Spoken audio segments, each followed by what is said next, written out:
मुख्यमंत्री हमारे सुख हमारे साथ खड़े ही नहीं होते, जब उन्हें हमारे सुख दुख अच्छे बुरे भले से फर्क ही नहीं पड़ता, तो उनके होने या ना होने से हमें भी कोई फर्क नहीं पड़ता। ये उनको बताने की जरूरत है। मुख्यमंत्री जी को ये बताने की कि इन्होंने दो बार जनादेश का अपमान करने का काम किया। आजादी के बाद बिहार में कांग्रेस की सरकार रही, कांग्रेस के मुख्यमंत्री रहे, उसके बाद राष्ट्रीय जनता दल की सरकार रही, इनके मुख्यमंत्री रहे, उसके बाद जनता दल यूनाइटेड की सरकार और मौजूदा मुख्यमंत्री नीतीश कुमार जी लगभग पिछले 2 दशक से बिहार के मुख्यमंत्री हैं। तो आजादी के 75 सालों में इन्हीं लोगों का शासन रहा, जो आज फिर आप लोगों के बीच आएंगे और आप लोगों का मत मांगेंगे और बिहार में विकास करने की बात करेंगे। उस वक्त पूछेगा इन लोगों से कि 75 सालों में इन्होंने बिहार के लिए क्या किया, बिहार की अर्थव्यवस्था के लिए इन्होंने क्या किया, बिहार विकसित राज्यों की श्रेणी में बराबरी पर आके खड़ा हो, उसके लिए इन्होंने क्या किया कि बिहार से पलायन रुके।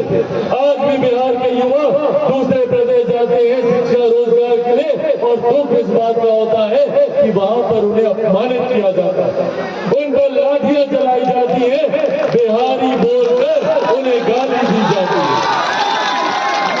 अगर ये बिहारी शब्द गाली बना तो किसने इस बिहारी शब्द को गाली बनाया? मुख्यमंत्री नीतीश कुमार जी की वजह से। दूसरे प्रदेशों में बिहारी पिटते रहे, अपमानित होते रहे, उन्हें मौत के घाट उतार दिया गया, और मुख्यमंत्री जी ने एक शब्द बोलना जरूरी नहीं समझा। मुख्यमंत्री दूसरे प्रदेशों में जाकर पीड़ितों से क्या मिलेंगे, जब वो अपने ही प्रदेश में किसी पीड़ित परिवार से मिलना जरूरी नहीं समझते।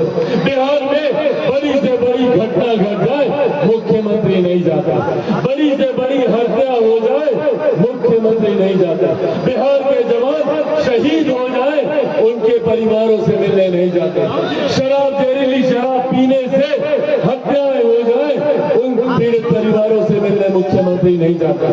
तो जब मुख्यमंत्री हमारे सुख हमारे साथ खड़े ही नहीं होते, जब उन्हें हमारे सुख दुख अच्छे बुरे भले से फर्क ही नहीं पड़ता, तो उनके होने या ना होने से हमें भी कोई फर्क नहीं पड़ता। ये उनको बताने की जरूरत है। मुख्यमंत्री जी को ये बताने की कि इन्होंने दो बार जनादेश का अपमान करने का काम किया। 15 में जनादेश का महागठबंधन के लिए सरकार चलाई एनडीए के साथ, 2020 में जनादेश का एनडीए के लिए सरकार चलाई इन्होंने महागठबंधन के साथ। तो जो मुख्यमंत्री जनादेश का अपमान करते हो, जो मुख्यमंत्री बिहारियों का अपमान करते हो, जो मुख्यमंत्री दुख जिनके यहाँ हत्याएं हुई हो, जो पीड़ित हो, उनके साथ रहना जरूरी ना समझते हो, तो ऐसे मुख्यमंत्री को मुख्यमंत्री पद पर रहना चाहिए क्या? तो अब ये समय है, लोकसभा का चुनाव है, मुख्यमंत्री आएंगे अपने अपने प्रत्याशियों के लिए आपका समर्थन मांगने, मुख्यमंत्री आएंगे अपने गठबंधन के साथियों को लेकर, उस वक्त पूछिएगा कि मुख्यमंत्री जी जब हमारे जिले में हत्याएं हुई, जब हमारे जिले में अपराध हुआ, तो उस वक्त आप कहाँ थे? आज अगर आपराधिक घटनाएं बिहार में बढ़ रही है, तो कौन संरक्षण दे रहा है इसको? बिहार सरकार संरक्षण देती है।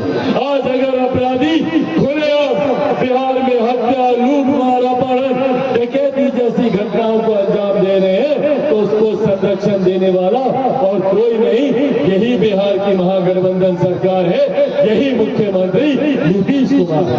और अगर इस भ्रष्टाचार को मुख्यमंत्री नीतीश कुमार जी बर्दाश्त नहीं कर रहे, अगर उसको संरक्षण नहीं दे रहे, तो ये भ्रष्टाचार पनप कैसे रहे? मेरे मुख्यमंत्री के पास वर्क नहीं, उनके पास समय नहीं है बिहार में अपराध को नियंत्रित करने का, बिहार में भ्रष्टाचार को रोकने का। क्यों? क्योंकि मुख्यमंत्री व्यस्त है। कहाँ व्यस्त है? जो नया गठबंधन बना है उसके संयोजक कैसे बने? जो मुख्यमंत्री ढंग से बिहार के मुख्यमंत्री नहीं बन पाए वो देश के प्रधानमंत्री बनने का सपना देगा। जिस मुख्यमंत्री को बिहार की जनता ने नकार दिया उसको देश की जनता कभी स्वीकार नहीं करेगी। ये बात मुख्यमंत्री भी जानते हैं और इसीलिए वो दरवाजे अर्जी लेकर जा रहे हैं, अपने आप को संयोजक बना रहे। पर हकीकत है साथियों, हमने 2 दशक, पूरी एक पीढ़ी 2 दशक में युवा हो जाती है। 18 साल का होके वो युवा मत देने का अधिकार हासिल कर लेता है। पर इन 2 दशकों में मुख्यमंत्री जी ने बिहार को आगे बढ़ाने के लिए कोई कार्य करना जरूरी नहीं समझा। और जितनी चालू पड़ी मिलेगी उनको बंद करवाने का काम मुख्यमंत्री नीतीश कुमार जी ने किया। चले जाइए, जितनी पेपर मिलती, जितनी गन्ना मिलती, शुगर मिलती, सबको बंद करवाने का काम मुख्यमंत्री नीतीश कुमार जी ने किया। आज मुख्यमंत्री जी को चिराग पासवान से किस बात की नफरत है भैया? मुख्यमंत्री जी को किस बात का एतराज है? मुख्यमंत्री ने पूरी ताकत झोंक दी चिराग पासवान को समाप्त करने के लिए। मेरी पार्टी को तोड़वाकर, मेरे घर को तोड़वाकर, मेरे घर से मेरे परिवार को निकलवाकर। क्यों? किस बात का गुस्सा? क्या गलत किया है चिराग पासवान ने? क्या गुनाह है चिराग पासवान का? चिराग पासवान का गुनाह इतना ही है ना कि चिराग पासवान बिहार में महिलाओं के सम्मान की बात करता है, बुजुर्गों की बात करता है, युवाओं के अधिकारों की बात करता है, किसानों की बात करता है, मजदूरों की बात करता है, बिहार को बस और बिहारियों को बस बनाने की बात करता है। इसके लिए मुख्यमंत्री जी ने हर ताकत लगा दी चिराग पासवान को समाप्त करने के लिए। चिराग पासवान को कैसे समाप्त करेंगे? कोई आय से ज्यादा संपत्ति नहीं है हमारे पास, कोर्ट कचहरी में कोई मुकदमा नहीं चल रहा हमारे खिलाफ, तो कैसे समाप्त करेंगे? तो उसके लिए षड्यंत्र रचा गया कि चिराग पासवान के परिवार को तोड़ दो, चिराग पासवान टूट जाएगा। नहीं टूटा चिराग पासवान।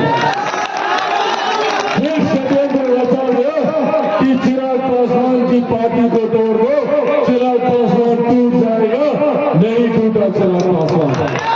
उसके बाद षड्यंत्र रचा गया कि चिराग पासवान के घर से इसकी बूढ़ी मां, इसकी नानी को घर से निकालकर बाहर सड़क पे इसका सामान फेंकवा दो, चिराग पासवान टूट जाएगा। नहीं टूटा चिराग पासवान, क्योंकि जो लोग सोचते हैं कि इन बातों से चिराग पासवान टूट जाएगा, वो लोग भूल जाते हैं कि चिराग पासवान शेर का बेटा है,